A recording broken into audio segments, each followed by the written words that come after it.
am, of course, the result of a number of, I think, very powerful circumstances that have, or who have, who are the authors of my my getting into the paths that lead to writing, and I'm very aware of the importance of those overdeterminations. First of all, as many people know, I was born at angles, or at crossings between, for instance, north and south, east and west. My mother's family came mostly from Germany, although Germany was the major country to which my maternal family belonged, but a large part of this very, very large family originated from elsewhere in Eastern Europe, from, for instance, her father, my grandfather, was born in that time in the Austrian Empire. So when I was a child, I didn't really know, I couldn't make out, and none of us could make out whether he had been Austrian or Hungarian. Eventually, he traveled from his birthplace, which is Trnava, between Prague and Vienna, to Germany in order to find a wife and get into business. And then since he courted my grandmother in Germany, he was he decided as a Jew who wanted to be faithful and thankful to the different countries that were at that time hospitable, to become German, which decided for his death, because he very soon after that, after he had settled in that part of Germany which is Alsace and which now is French, and built a factory, he decided to enroll in the First World War, whereas he wasn't at all obliged to do it because he was already 35, he already had 2 children. And then he went up north again and got killed as a good soldier for the German Empire. So he's a kind of a metaphor for everything that happened in my family, that is, with different determinations, contradictions, traces of the whole history of the 20th and 21st century. I was very struck when I was a kid, because we had a picture of his grave on the Belarusian front, and you could see on that wooden grave that they had engraved a David star, that is, and it was surrounded with Christian crosses, probably Catholic crosses, I don't know. And of course it was very striking, because 10 years later, those Jews who had been soldiers for the German Empire were ejected and, on the contrary, massacred as Jews, they who had thought that they were the best of Germans. So this was an image that was really already imprinting something in my feelings and thinking as a child. But I was born in Algeria from a father who, in his turn, had a family who had come from Spain through, then crossing the Mediterranean, through Morocco, and had then followed the French army that was colonizing the whole of North Africa. And his ancestors had been what is called truchements, that is translators for the French army that was colonizing North Africa. And he then became French as also as a kind of gratification, that is, the French army opened to him the possibility of becoming French very early, and before what is famous in French history, and what is called le décret Crémieux, the Crémieux law, which in 1870, under the French Republic, made of all the Jews of Algeria French citizens. But my family was already French before that, although they were probably, I don't know what, whether they were Spaniards or Moroccans, that we don't know, we've lost the traces. And this, of course, seems to, first of all, for me, the trace, the genealogy is always telling the tale, the legend of not a person, but of mankind. And what it reminds us all the time, since you ask me about the experience or the lesson of it, is that every time we believe that we are, let us say, German or French or Algerian, or it is totally phantasmatical. Not only that, but I was born from a couple that they were supposed to be French at that time, my mother and my father. I was born French, and 3 years later we were kicked out of the French nationality by Vichy, that is the collaborative government in France, that, as is known, was defeated by the Germans and became the allies of Hitler. So we, as French Jews, became, were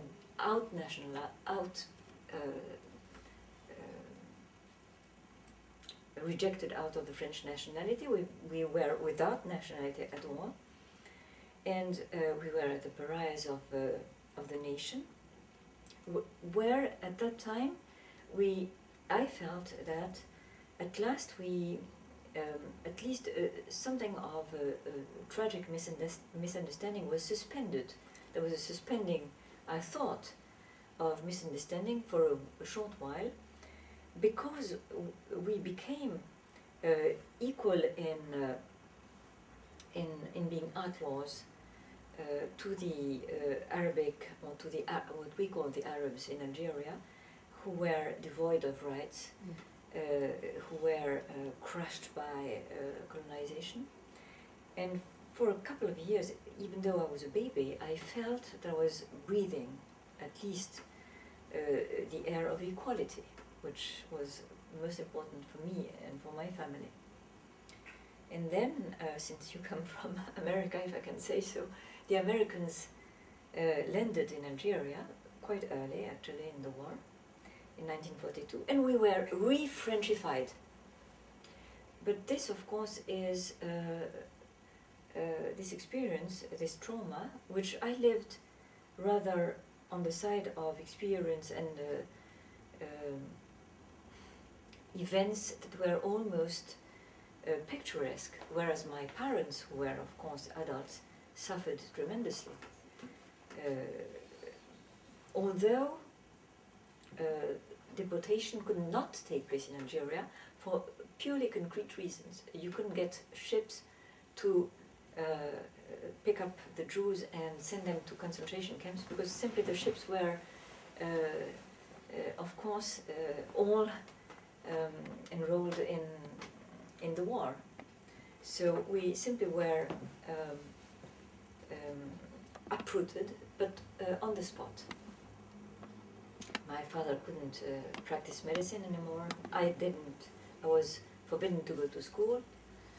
And so when I was 3, I went to a so-called school, which, of course, I couldn't make out, and it was very picturesque. It was the dining room of a lady, whom I thought was a schoolmistress, but actually she was simply a Jewish woman.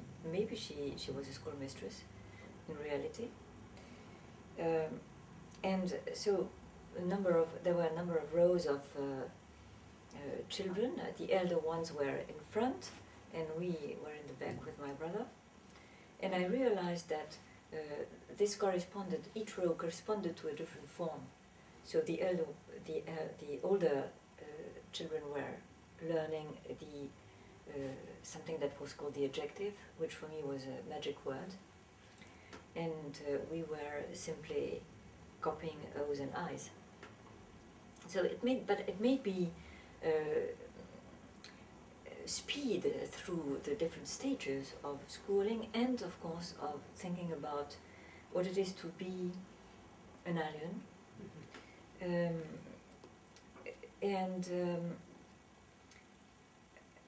What goes along with that feeling of being elected, selected for exclusion, elected, of course, for a special fate, and inspired by that particular situation to find responses to those extraordinary scenes. And then I benefited by the junction of my German family with my Algerian, so-called French, so-called, etc. Family. It worked also with signifiers. That is, for instance, I realized at once that Algeria and Allemagne, as they say in French, had the same letters to begin with. Then I also thought, since my German family came from Osnabrück in Hanover, and I was born in Oran in Algeria, and I discovered that Oran fitted inside Osnabrück as a signifier, as a word. So I thought that one was inside the other, as almonds that were fitting. And of course I discovered the secrets of anagrams. And in the same way, I was the witness of one war piled upon the other. For instance, the French were at war with the Germans. The Free French with General de Gaulle had resisted and were allied with the Allies. And inside that world war, from one part of the world against the other, and we sided, of course, with the Allies and with the idea of freedom, the very French who were fighting for freedom were denying freedom to the colonized people with which I sided. So I never had a simplified vision, either of history or geography or politics or ethics, because nothing was homogeneous. And when you sided with one party, you discovered that it was cleft inside, and that not only was it divided inside, but good and bad were also quarreling inside the very same party to which you thought you would identify for a while. I think that was my first experience, and it went on all my life, with also a setting. The setting was the initial setting of my childhood, which happened to be very striking visually, because I was living on the side of a large stage, a theatrical stage, with my house as a kind of balcony in theater, where I could see all the world as a stage. I saw the armies crossing the large Place d'Armes, which was the army square, which was the heart of Oran. On my right there was the real opera. Facing us was the town hall, in front of which were two lines in bronze, but they suggested the past of Algeria. There were no lines anymore, except in bronze, as sphinxes of history. And on my left, were a number of gardens which were all forbidden to the Jews. So it remained to me as the kind of primal stage, all the stages that I then met with during my life. And this, although it was in Algeria, was totally Shakespearean.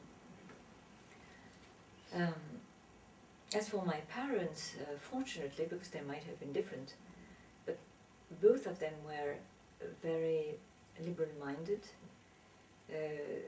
None of them ever nursed a feeling of hatred or of rejection or aggressivity. They were very wise, and they were also very happy. Except that this happiness was short-lived, since my father died when I was 10, and my mother became twice a stranger. Not only was she of German origin, but she was totally alone in a type of culture where she had no ties, and where she had to fight enormously in order to survive and to make my brother and I overlive the catastrophe. And even financially it was extremely difficult. So, but this was, after all, my inheritance was one of a knowledge of the inherent violence that is everywhere in the world. And I've never thought in terms of a kind of idealistic view of the relations between people. I knew that what lies in wait for us is war, violence, cruelty, the denial of the other. And I cannot say that it...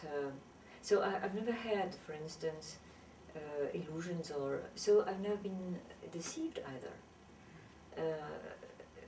I think I took to arms immediately in favor of the rights of people.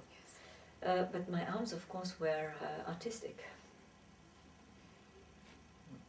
So that's the first message. And I think that if you look at the world today, it's just the same. If the war within the war within the war does not take place exactly where you stand, it takes place next door. I know she's going to be 98. My goodness sakes. Oh my gosh. And she is as well as life itself can be, at least in our time, at 98. She's remarkable.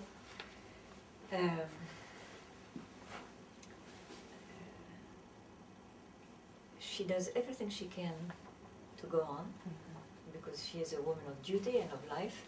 So when I tell her, please go on living, she tells me dutifully, as a dutiful mother, I do my best. And she really does her best. Oh, that's wonderful. You know, there are so many. So I couldn't really make a choice. I would say books, living books, beings that are like books, among which, of course, my mother, who is inimitable. You know, I look at her, and she's a pure mystery. I don't know how she makes for life every day. Particularly because she doesn't use any prosthesis, which I can't do without. She has a cane now, but for a long time she didn't have a cane. But she doesn't need writing to resist the attacks of evil and death. Whereas I've never been able to survive without prosthesis. I need writing. And my mother she's not afraid of anything. She's never been afraid of anything. But I haven't got the keys. I see her I can't imitate her. Mm-hmm. I just watch her. I admire and keep her as well as possible, but I don't have the keys. Mm-hmm. And of course the imaginary recollection of my father, who is a kind of ghost, a piece of fiction, is also certainly very important, because I know that he was a remarkable, fair, honest person, generous, but I'm of course oriented towards people who have those virtues. Mm-hmm. So since there are very few in real life, there are a couple of them around in my environment. My main references belong to literature, to writing, to philosophy, or psychoanalysis in the person of Freud. But really, it's more in the world of creation that I find my friends than in reality, where I find mostly people who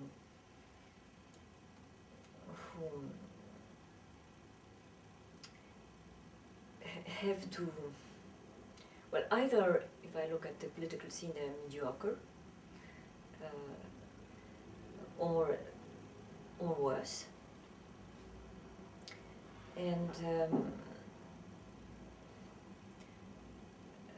it's really in the spheres of art and achievement, sublime achievement, that I find echoes of what I'm looking for. So if I name people, it's always I've worked with those people, I've exchanged with them, and then I don't either limit myself to the contemporary, or rather I consider as contemporary those who have created in a way that is ageless, and that of course is infinite. I think that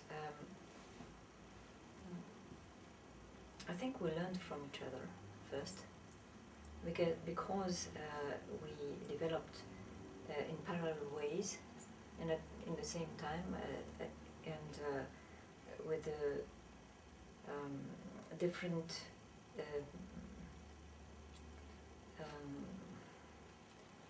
structures, of course, as he himself has written in A Shape for Life. I don't know whether you've read his books on me.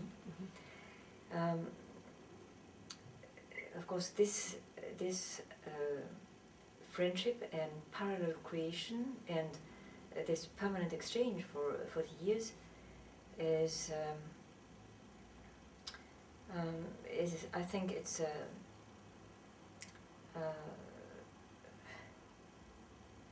an exception. It's a fantastic piece of chance in the history of people who develop large works. We've written enormously, both of us, while reading each other for 40 years at once, and listening and trusting each other completely. Of course, this is quite exceptional. It's in itself something that happens very, very seldom. I would call it a miracle, but he would always rather choose not the word miracle, or the idea, the fairy idea of miracle, and rather point to the necessity and the ineluctability of the encounter. And eventually, after having exchanged for decades, he was the first to do it, by publicizing, by making public our way of unraveling a dialogue that was lifelong. So that for the last 15 years we started publishing books, essays, etc., and also seminars and public meetings, which has woven something which, at least for these centuries, will probably be a mark in the life, the intellectual, moral, political life, particularly because this happened between philosophy and literature, and between so-called men and so-called women, because of course this is subject to thinking, since we both worked on sexual differences, which are not opposed, but of course exchanged. So, of course, this is this event, which has been a lifelong event, is probably the most important, and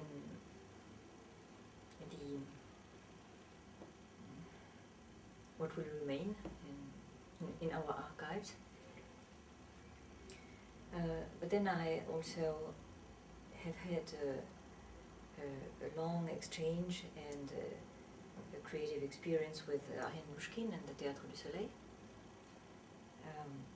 which has never been interrupted since we started working together, and that was in 1982. We met, Derrida and me, decisively in 1962, but I had already met him, as he has recounted in HC for Life, in 1955.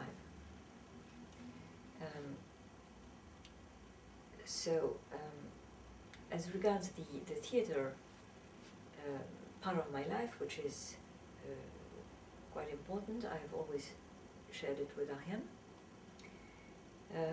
And then in 1975, if I can write in this historical and chronological way, I met with Antoinette Fouque, who was one of the founders of the women's movement, and I got committed with this movement in France through her strong thought and political action.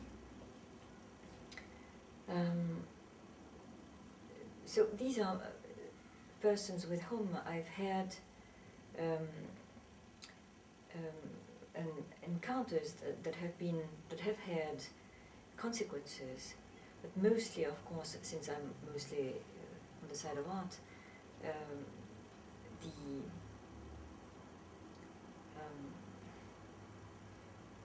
I don't know how to call that. That is, these alliances have been very fruitful, and I should also stress the fact that I don't believe in the strength of a thought or an action in art if it's totally isolated. You have to have companions, you have to have witnesses, and the witness of my whole work has always been Derrida, from the very first pseudo book. I couldn't call it a book myself, that he read first, and he's always been my first reader. In the same way, I've always read his writing and his work from the very first essays that he wrote, always. Well, when I set foot in this terrible sphere, I discovered the poison of misogyny, which I, at first, when I was in Algeria, wasn't my main preoccupation, because I was mostly at that time oriented towards fighting against racisms, the different racisms. It's when I was introduced inside the institution that I discovered that the worst evil was misogyny. That was in France, and I was thunderstruck, really. Also because in my family, women had always been very strong. They had traditionally been responsible. They were respected, and I didn't realize that outside the family, the war went on against women. So when I saw it, of course, I was very upset, and I started trying to analyze the situations. And I barely escaped being beheaded by the institution, but quite by chance, because I was a very fast worker, and in honor and also in duty to my mother, I decided that I would go through the different stages of my studies as fast as possible, because she was carrying my brother and me. She was working for us. I wanted her to be freed of the burden. So I reached the different grades very, very soon and very young. And I always thought that I did that before the institution became aware that I was dangerous for them.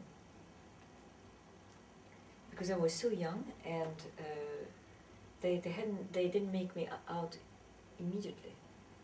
On the contrary, I was helped, I was greeted, I had tenure. I was a professor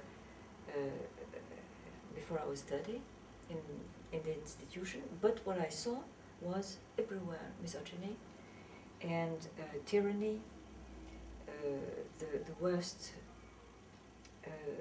type of hierarchy, and I became immediately a rebel. So the moment I was at the top, if I can say so, I realized that it was almost a piece of chance. Not that I was, of course, the chance was helped by the fact that I was recognized by my directors, who were old men and who could bear with me, who loved me, who helped me. They were quite exceptional inside the landscape of the institution. And so actually I asked those old men to help me resist, and all this happened in that fated year of 1968, where I was already a professor, where I participated in the events of 1968, and I was appointed as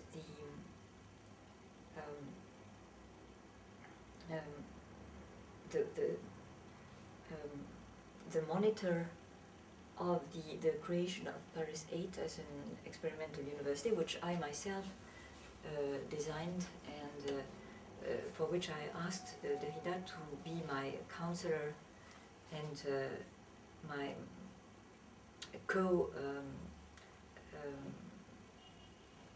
inventor of a new structure, totally. Which made me actually found that new institution that was experimental on totally new basis, with a new system of education, which fortunately was accepted by the ministry at that time under the threat of the revolution. And it's where I've taught all my life, because it's the only place in France that works in that type of structure, that is open to workers, that is interdisciplinary, that has introduced the sciences which I thought should be admitted inside the humanities, for instance, psychoanalysis, where I opened to mathematics and linguistics as related to literature and philosophy. So, in a way, it was a place that was totally different from all others, but it is exceptional. It has remained unique, unfortunately, and even in this institution where I was, after all, since I had founded it, rather free in everything I wanted to do. In particular, for instance, a couple of years after I had founded Paris VIII, I opened the doctorate of called Études féminines, of women's studies, without anybody, of course, trying to prevent me from doing it, because I was in my own house, if I can say so. But I did know, and I did see, that my own colleagues went on being ordinary male chauvinists without knowing it, because most of the time it's unconscious. And the proportion of women who reached the highest positions was exactly the same as elsewhere, 5%. And I've fought all my life because of that. At times with discouragement, with disgust, with lassitude. And I must say that it's not changed. It's just the same as when I started. Even though one pretends that there is a law of parity in France, the figures are still the same. Women are still in the lower positions everywhere, in all the spheres. So of course, I've discovered that there are, as if history were developing at different speeds according to the different knots and scenes where you have where you want to expect progress. When I was a child, I thought that there were lifelong, or century-long wars, and eventually they ended after centuries. I was, of course, interested in what happened between Ireland and England, because I was also writing my dissertation on Joyce, and I thought it's lasted centuries, and it will last other centuries. It's not finished, but of course there has been almost half of a happy end, let's say a P-end and not a happy end, or a less unhappy end. But it goes on and on like that in all situations. Same thing in Middle East between Israel and Palestine. It will go on for centuries, if it goes on for centuries. But for women, it's millenniums. And so I don't expect to see a betterment in my lifetime. The difference is that feminism has, of course, taken place in all the countries in the world. That is the only betterment, if I can say so. And according to different cultures, according to different situations in different continents, things develop at different speeds and with different structures and forms of conscience taking, opening, etc., which I, of course, am aware of every time I meet scholars from other countries. But it's so you have to be extremely impatient, to be extremely infuriated against the different resistances, and at the same time you must have a good amount of patience, otherwise you go mad at the slowness. First of all, of course, speed or the acceleration is not new. 20 or 30 years ago, we could say the same. With the technology, with the introduction already, for instance, of the visual medias, something that was antagonistic to thinking emerged. If you participate to a television show, then it's totally destructive of the tempo of thinking, because they want you to become actors of in a TV show, which is it's really enemy to the intervals, the gathering up of the natural movement of thinking, which is analytical, which has not to go to strike at the spectator, but to go inside, down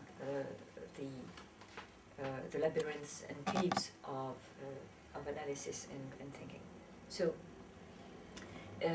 of course, it has been even more accelerated with the introduction of the web and the different computerized type of thinking. So I would like to say that, first of all, I resist that as much as possible. You cannot escape them, you cannot escape the behemoth that it represents. But one must preserve places where the real powers of thinking can go at their own rhythm.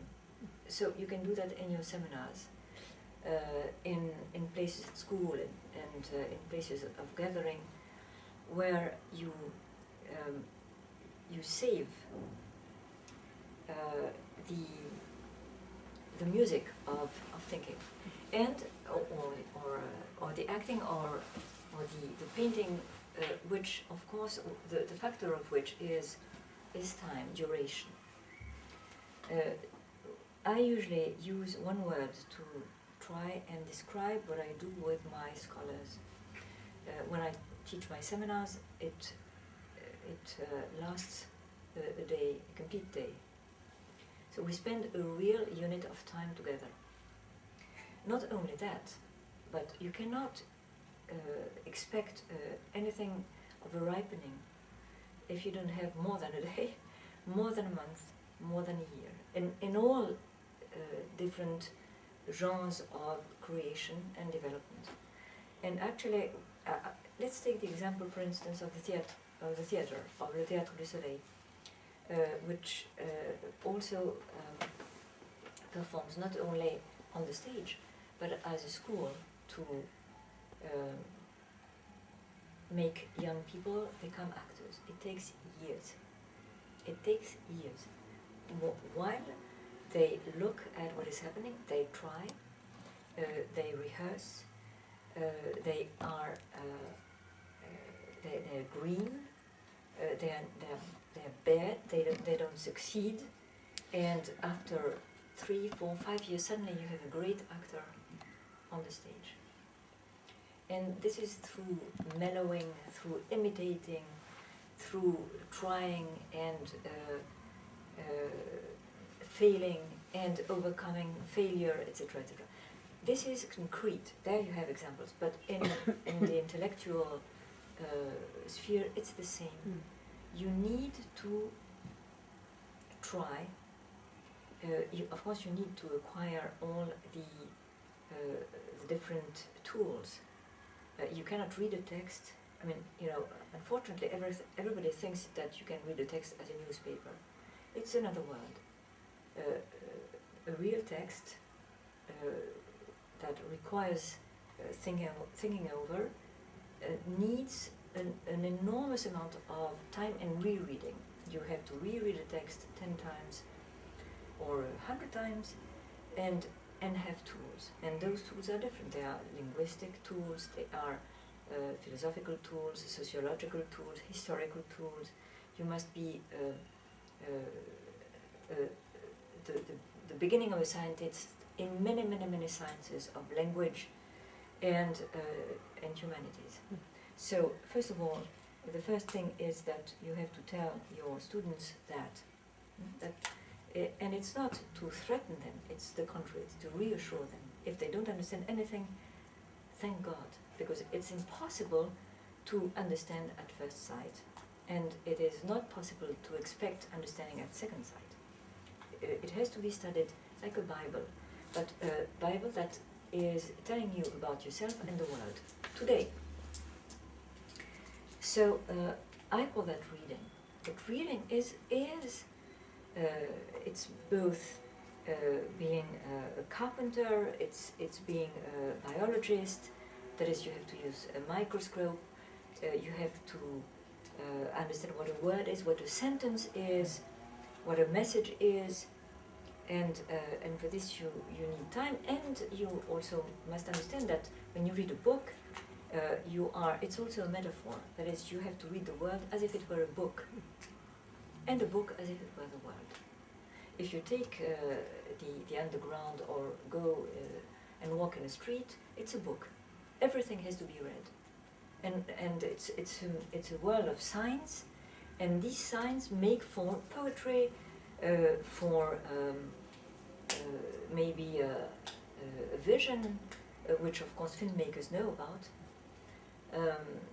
for illumination, but it takes all kinds of acute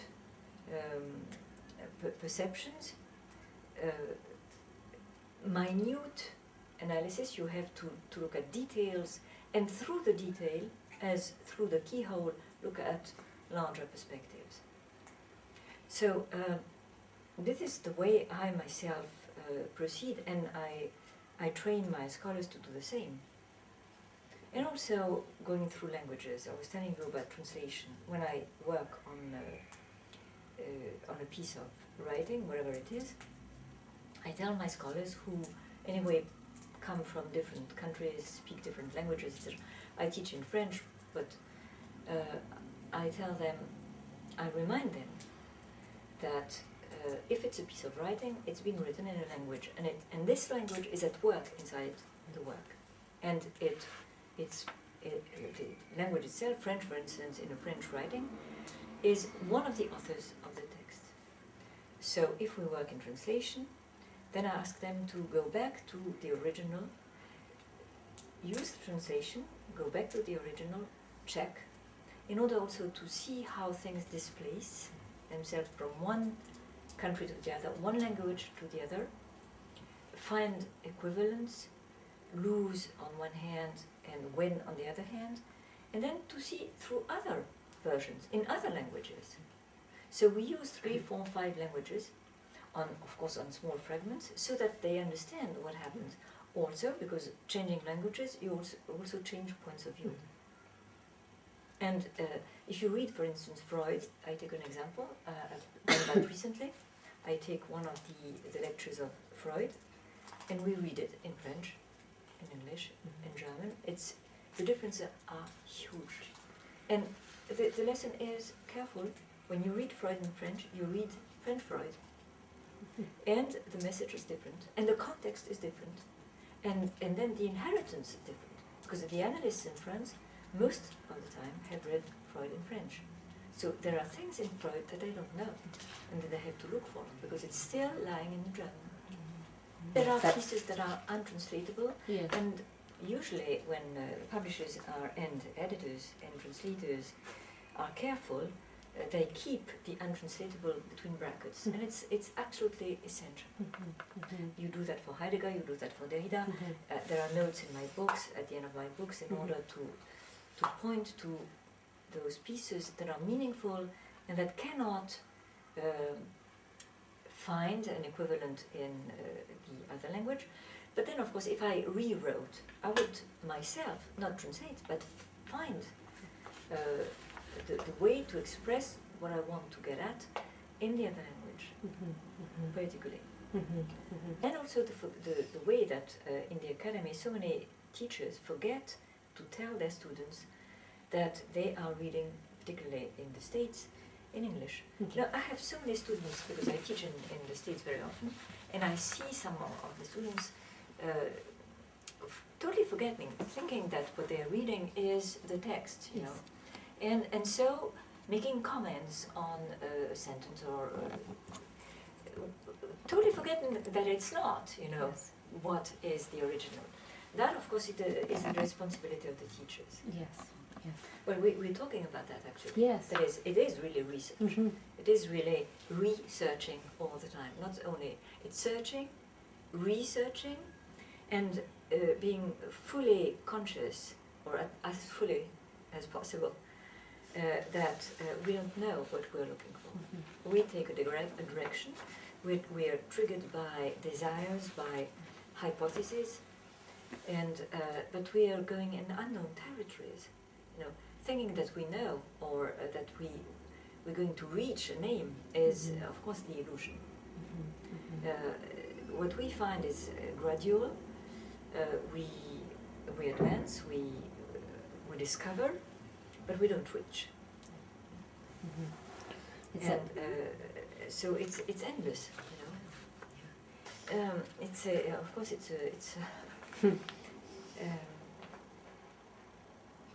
a question that is so mighty and so, you know, first of all, I think we should be very humble, because we're talking now, I mean, quite honestly, I think, but of course, again, with a limit.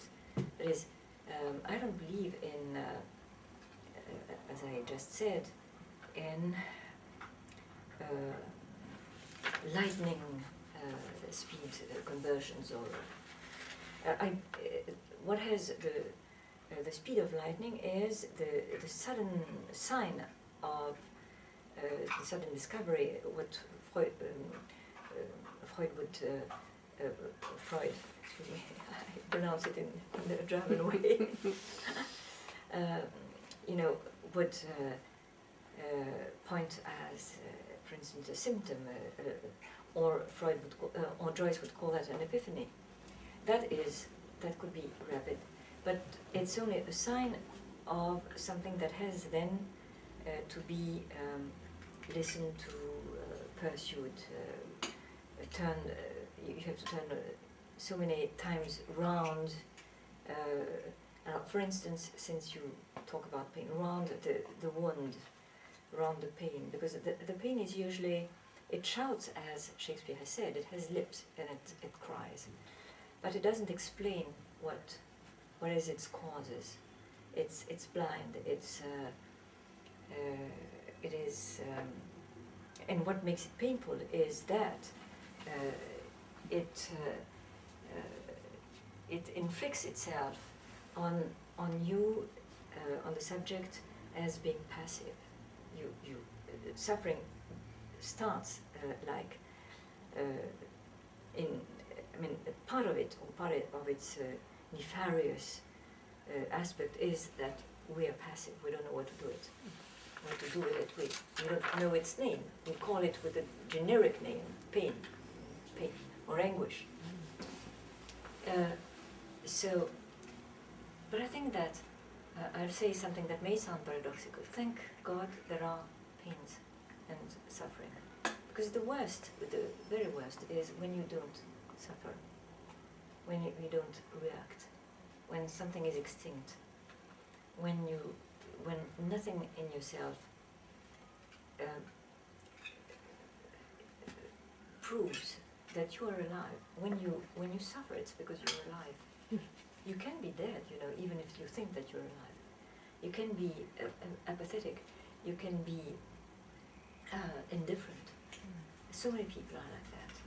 There is, so many people have fled inside, repressed everything, in order not to receive any hint from the world.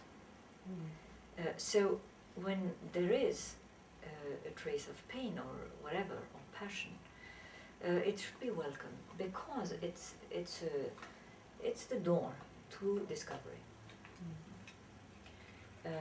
But then, of course, I think the moment you start, the beginning of wisdom, if I can use that huge word, is a question, and it is a question in every way. You know, in France, torture in the Middle Ages and later was called la question, question. You know. Inquisition. Mettre à la question. To put into question was to put somebody, you know, in irons and quarter people. That was mettre à la question situation. But mettre à la question, because inquisition exists also in French, is really to torture in order to tear vowels. But la question is that, you know, it's really, when I start asking myself, but I don't understand myself. Not you, you know, I don't understand you, no, it's myself, of course, who is the subject. I don't understand why I don't understand you. I don't understand why I keep taking the decision which is the decision I didn't want to take. Why do I take the decision that I didn't want to take? Why am I my own enemy? Why am I my own betrayer? Why do I make the bad choice? That's Greek. You know, the Greeks would, you know, Aeschylus would tell you, this is the bad choice. Why do you make the bad choice? So he would say, it's the gods. No, it's me. All these questions, we have to welcome them and start, you know, having an awkward dialogue with them, and try to then analyze the circumstances. Become the observer and the analyst of myself. You know, I am the one. I'm the character on the stage who is going through awe and happiness, but of course I'm responsible. It's not only you who are responsible, it's me. And there are causes, but the moment you start unraveling the incredible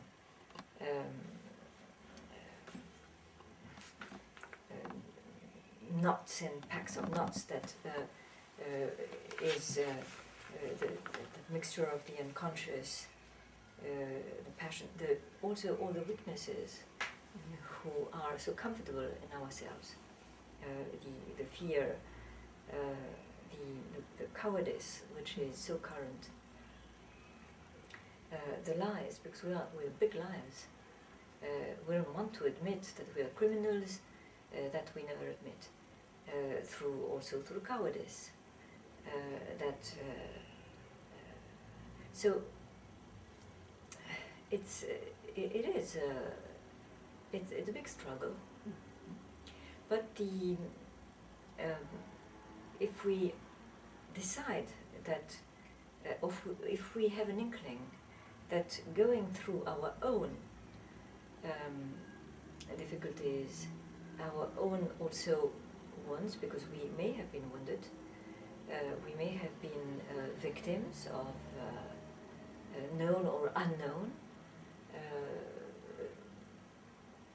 bad events, we will benefit by every little discovery we make, because it causes a certain, it really lights a candle in the dark.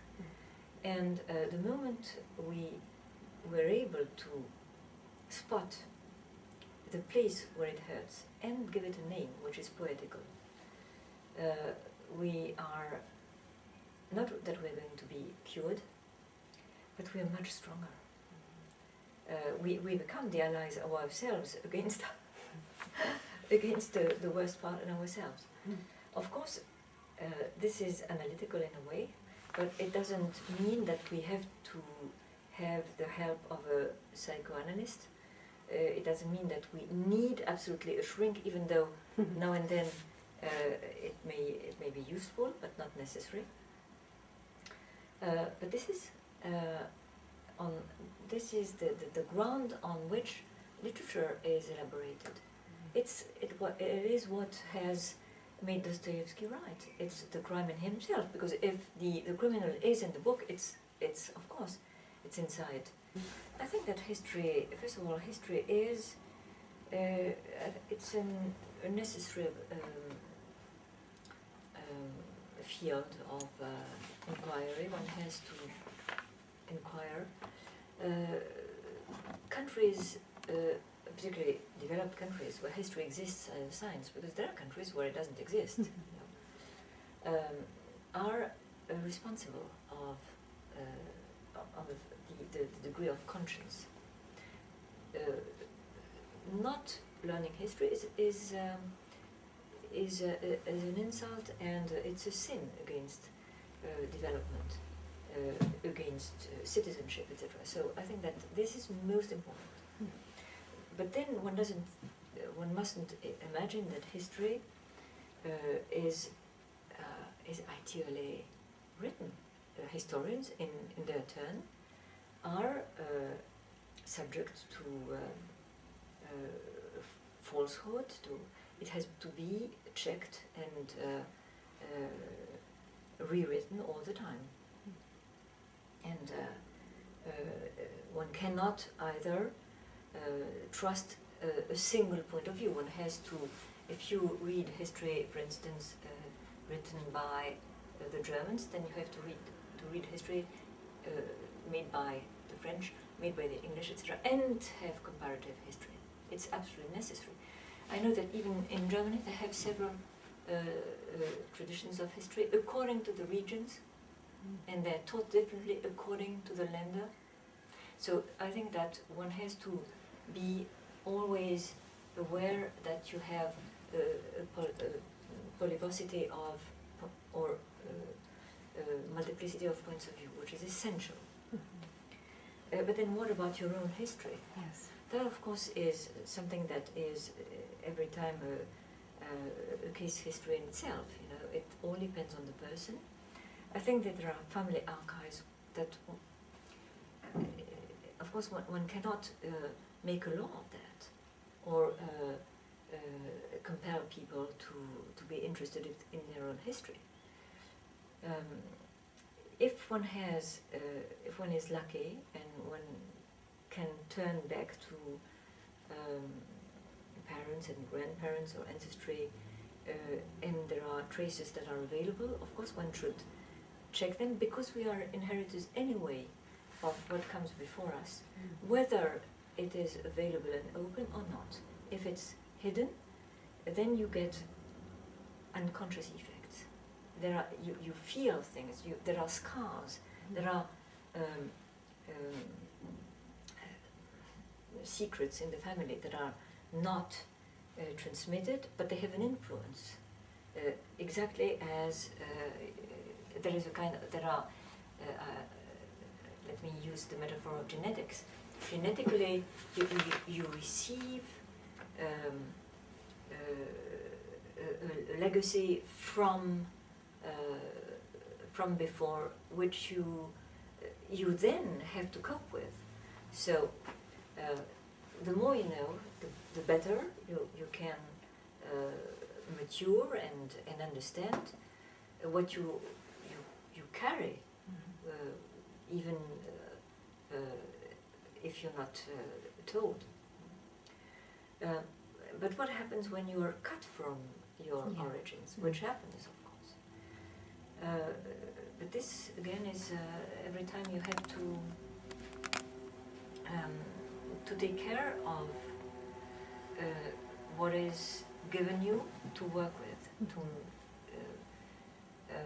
to build your life and your future with whatever is granted or not granted.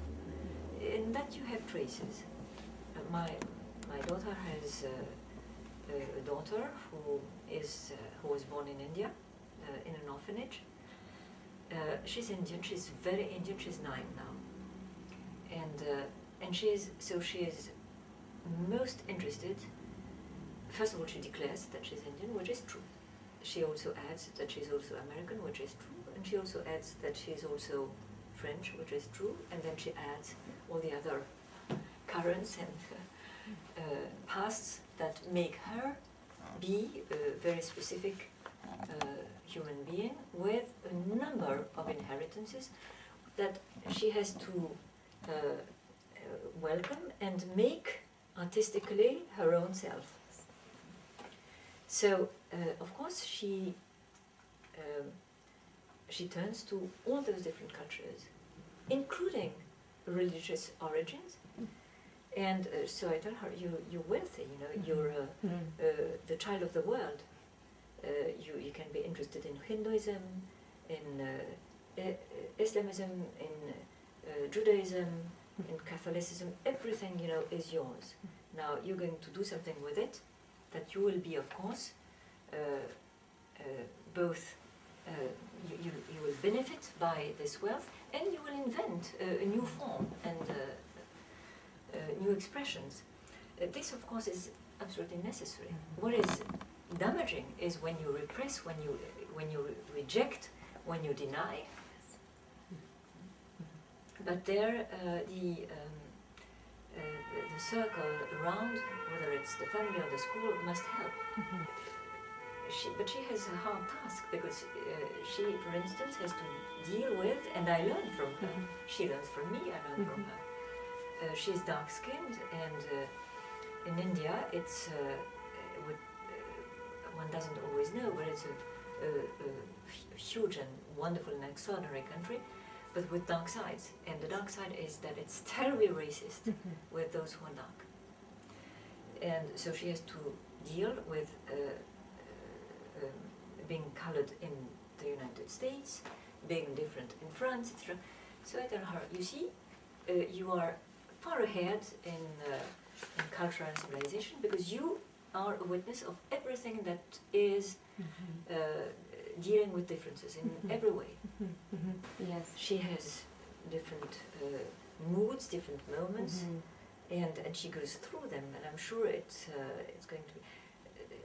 She's a little lucky. I mean, there's a big ill luck in her having had to be born in an orphanage because her mother was unfortunate. That is, she was much too young and much too poor and belonged to the lower caste. So I tell her, it's a misfortune, it's an ill fortune, and at the same time the reverse, because your mother, your biological mother, has given you a second life. Since she couldn't afford it, at least she knows that the baby that she gave birth to has another type of fate. And so we have to see the mixture of tragedy and necessity and openness and future. I should add something, you know, because the one thing that I know and that I transmitted is that biological children, okay, but they're not your children if you don't adopt them. It's the adoption, it's the adoptive gesture which makes the children. I've been working, although I cannot sum it up, you know, because it's in progress, of course. No, of course. First of all, there are a number of books coming out which make, of course, for the appearance of new aspects of my writing. But mainly, I think that I'm on the way to what I cannot but call an end, because I respond also to the event, and the events in my life, at that time of my life, at that season in my life, are on one hand, I'm speaking of the future with my granddaughter, whom I observe and I think, what is beautiful is that I cannot imagine what's going to happen with her. And I won't be there. I mean, when she has grandchildren, I won't be there. But on the other hand, in this season of my life, what I see is just the contrary. That is, it's the end everywhere. That is, my friends dying, suffering, in every way. Some are struck down by terrible sicknesses. Others, like my mother, reach these seasons in time which very few people reach, and experience those countries or realms of the duration of a mortal life, which are unknown. I, for instance, I'm at the window of my mother, and I look at age, at old age, which is something that I know through her, but not directly. And as closely as possible, but not directly. No, Derrida would say philosophically, you cannot die, nobody can die in my place instead of me. I cannot either die in my own place. Death is, of course, the outsider. It's what I imagine, what I fear, what I expect. I won't be there at my death. You will be there at my death. I won't be there at my death. I now live in a time which has, I don't know the length of it, where I observe closely what old age does to a living being, and it's and no one knows about that, and no one is interested in that most of the time. Doctors, treat that medically. They don't know about. They don't know at all. They don't think about it at all. Old people usually suffer in a way that what is the main feature is struggling against all the handicaps, difficulties, etc. My mother is herself. She is the admiral of a ship, and so I follow her. I learn from her whatever is what I can grasp. I tremble every day. I worship, but and while I go on these seas which are totally unknown, my friends disappear. Yeah. I see my friend Derrida. He's there, but he's not there. I have other friends who have the same fate, and I myself am also an unknown person to myself. I'm the person to whom this happens, and even though I'm prepared, I'm not prepared. Montaigne kept saying that philosophy is learning to die. It's the title of a chapter. It doesn't exist. You don't learn. You experience. So this is what I'm at. Well, it now exists. Yeah. There is, in France there are elders. They're more numerous than that used to be. My mother has just lost her other. That was her younger sister, but who was who wasn't as strong as she was. And when this happened, I was terrified, because I thought, what is going to happen to my mother, who is losing part of herself? It's a part of herself.